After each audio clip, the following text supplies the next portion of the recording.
got this interesting soil, and I decided I was going to dig down to see how far, and look how far. And I think I just started getting to the bottom. Maybe not, but I can't really dig any further than that. And you can see where about 2 feet down this ash layer starts. Now this ash is very interesting. Plants seem to like it because I found plants burying down into it. Actually, a plant that I want to eat. But as you can see here, you can see basically how easy it just breaks apart. It's not clay. It's kind of feels like I mean, I can feel some grit in it. There's obviously some clay in it, but it's really interesting. It's kind of like nearly like sand, but you can see it here, or if I can get my finger on it, right? The different layers. And here's a big piece. Here's a piece again, as you can see. And it isn't clay. I mean, it just crumples. I can just squeeze it, and it just breaks apart. So, you know, I think it'd be a good soil for, you know, growing stuff in it. It just breaks apart. Unlike this stuff here, this here is clay. Watch. Right here. Well, it's hard. It won't break. If I squeeze it, it doesn't break apart. It just turns into a ball. Well, it's breaking apart a little bit, but no, it's just squeezing together. That's clay. This stuff is more of the other stuff, but just the sand, just kind of the, and it will just, well, it maybe not.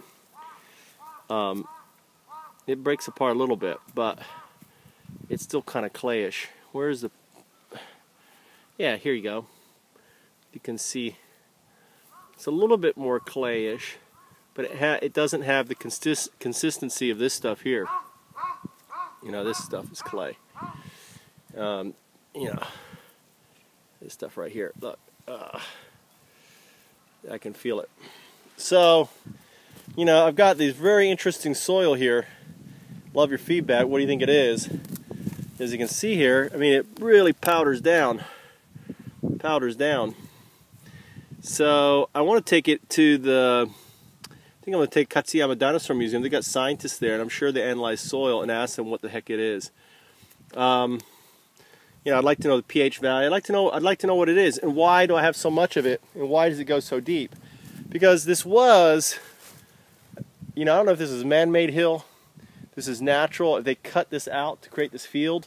So this could be technically way down. This could be that, you know, cataclysmic event that I found here.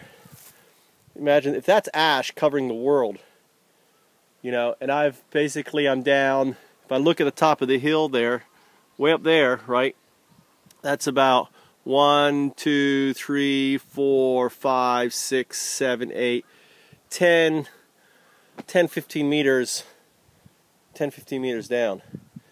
And that's about a meter worth of, you know, ash. But it isn't everywhere. It's in pockets. So it's not like it's everywhere. I don't have it everywhere. That's another curious thing. It's like it's in pockets. So I don't know if the wind blew it and it blew into the embankment here. I have no idea. So any feedback that you can think as I'm working on this snake here. Here I am, evening time at Multi Knife Farm.